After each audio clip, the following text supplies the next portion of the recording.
Olá pessoal, tudo bem com vocês? Me chamo Daniele, sejam bem-vindos ao canal Daniele Matemática. Hoje eu vou tratar de um tema muito perguntado sobre matemática para o Enem.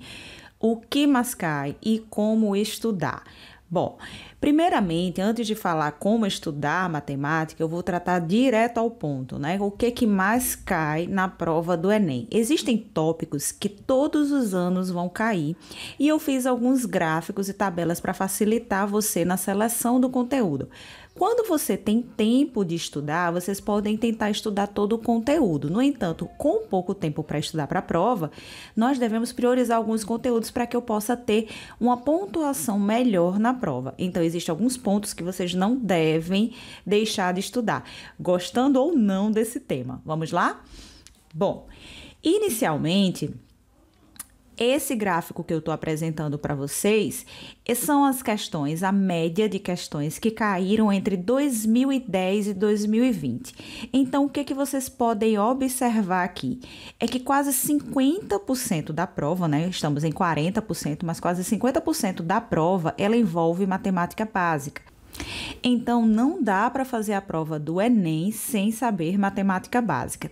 Mas quais são os conteúdos que vão envolver matemática básica? São conteúdos básicos, como, por exemplo, soma, subtração, expressão numérica, equação do primeiro grau, trabalhar com frações, pequenas porcentagens, tudo isso envolve conceitos de matemática básica. Então, é importante que vocês estejam bem com o conteúdo de matemática básica. Uma dica importante é que vocês devem sim resolver as questões das provas anteriores do Enem, para justamente entender mais ou menos qual seria o tópico que envolve as questões de matemática básica. Em segundo lugar, eu tenho aqui 20%, que são as questões de estatística e probabilidade. As questões de estatística e probabilidade são questões que são cadeira cativa na prova do Enem. Não devemos esquecer de análise combinatória. Todos os anos tem pelo menos uma questão de cada tópico, de estatística, de probabilidade e de análise combinatória. Os conteúdos que envolvem a estatística, em geral, a maioria das questões são envolvendo média e análise de gráfico, algumas com percentual, coisas desse tipo, mas em geral as questões que envolvem estatística são mais relativas a médias e análise de gráfico. Com relação à probabilidade, aí algumas vezes eles juntam o conteúdo, eles unem o conteúdo de análise combinatória com probabilidade, algumas vezes envolve geometria com probabilidade, mas vocês devem sim ter conhecimento da análise combinatória e probabilidade. E por fim, estatística. Em terceiro lugar, nós teríamos a geometria espacial. A geometria espacial, vocês têm que focar mais em questões de volumes. A maioria das questões, elas envolvem volumes. Mas como você vai estudar geometria espacial, não fique apenas focado em volumes. Eu estou falando dos volumes caso você tenha pouco tempo para estudar e queira eleger uma prioridade. Mas o ideal é que vocês estudem tudo. A área e volume. Normalmente, as questões mais comuns envolvem prismas, pirâmides, cilindro e algumas questões de esfera. Em alguns casos, caem também cone, mas relativos à geometria espacial, o foco mais é justamente prismas, pirâmides, cilindro, cone e esfera. Depois, nós vamos aqui com 8% para a geometria plana. Então, a geometria plana, ela vai envolver as áreas das figuras planas, conceitos de perímetro, razão, proporção, escalas, todos esses conceitos podem englobar, sim, a geometria plana, mas foquem principalmente em áreas de figuras planas. E com 8% temos o conteúdo de funções. O conteúdo de funções, basicamente, ele está englobando definição de função, função do primeiro grau, função do segundo grau, função modular, exponencial e logarítmica.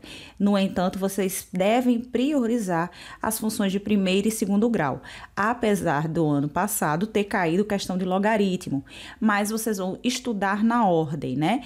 Mas a prioridade seriam questões que envolvem mais função do primeiro e segundo grau ou equações do primeiro e segundo grau. Análise de gráfico, entre outras situações que possam envolver esses conteúdos. E, por fim, os outros 13% são justamente os outros conteúdos que envolvem a matemática. Significa que nós não podemos ignorar esse percentual. Esses 13% é justamente o que você deve focar em estudar no seu dia a dia, tá certo? Então, depois de priorizar esses tópicos que eu falei para vocês, vocês também separam um tempo para esses conteúdos que não caem com tanta frequência. Porque apesar de não cair com tanta frequência, vai acontecer de cair uma questão ou outra, tá bom? Sugiro a vocês que vocês pausem o vídeo naquele primeiro gráfico que eu mostrei e aí anotem ponto a ponto qual seria a ordem. O ideal é você estudar todos esses tópicos semanalmente. Eu vou explicar como é que funciona o método Pomodoro em outro vídeo, mas fica melhor para vocês compreenderem que o ideal é que vocês estudem esses conteúdos semanalmente. Muitas pessoas costumam estudar matemática assim. Primeiro, eu fecho o programa de função do primeiro grau, depois o programa de função do segundo grau, modular, exponencial, logaritmo, aí eu vou para geometria plana, aí depois eu vou para geometria espacial. Não façam isso, porque como vocês têm pouco tempo de prova, se vocês forem querer vencer tópico a tópico, semanalmente, provavelmente não vai dar tempo de ver tudo do programa. Então, o ideal é que você veja tudo, nem que seja de forma mais superficial, mas que você tenha conhecimento. Então, no seu dia a dia de semana, você tem que separar seu cronograma de estudos focado nessa tabela, basicamente, que eu fiz para vocês. Então, um dia de matemática básica, depois funções, depois geometria plana, depois espacial e assim por diante. Tudo na mesma semana. E esse ciclo vai se repetindo até que você vença todos os conteúdos.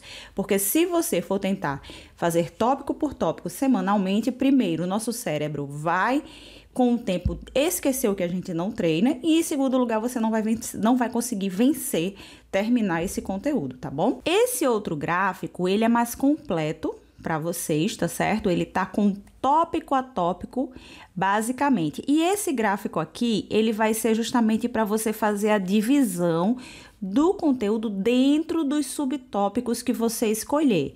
Então, por exemplo, grandezas proporcionais, não é isso? Então, grandezas proporcionais, que é o famoso razão e proporção, ele cai muito comumente no Enem. Então, vocês vão começar a estudar por razão e proporção. Isso vai estar dentro da geometria plana. Então, lá no tópico de geometria plana, você coloca lá como primeiro assunto, razão e proporção. Quando você vencer, terminar esse assunto de razão e proporção, você vai para o próximo tópico de geometria plana. Depois, a geometria espacial. A geometria espacial, aí vocês começam com prismas, pirâmides, cilindro, cone, esfera. Quando vocês terminarem todos esses tópicos, vocês podem voltar para os conceitos iniciais da geometria espacial, por exemplo, poliedros. Então, vocês podem começar com o que mais cai, que são as questões envolvendo prisma, pirâmide, cilindro, cone, esfera, e depois retorna para o que não é tão comum na geometria espacial. Uma coisa que não é um tópico específico da geometria espacial, mas que cai muito nas questões do Enem, são questões relativas à planificação e perspectiva. E isso vocês normalmente aprendem resolvendo questão. Então, aqui segue justamente a sequência ideal que vocês devem estudar com prioridade. Se você vem estudando desde o início do ano, vai ser fácil cumprir todo o programa, mas eu estou falando isso para estudar com prioridade nesse pouco tempo que a gente tem para a prova, tá bom? Bom, então é assim que vocês devem priorizar a separação do conteúdo, tá certo? Bem, pessoal, no próximo vídeo eu vou falar em como estudar matemática no seu horário de estudos que eu falei no primeiro vídeo, né? Eu falei que vocês têm que montar um horário de estudos, mas eu não falei especificamente como funciona o método Pomodoro. Esse método é muito eficaz para vocês estudarem para qualquer que seja a seleção. Tá bom? Espero que vocês tenham gostado desse vídeo. Se gostaram, compartilhem, curta, que dá acesso para outras pessoas que possam estar querendo também saber um pouquinho sobre esses tópicos. Até a próxima. Tchau, tchau.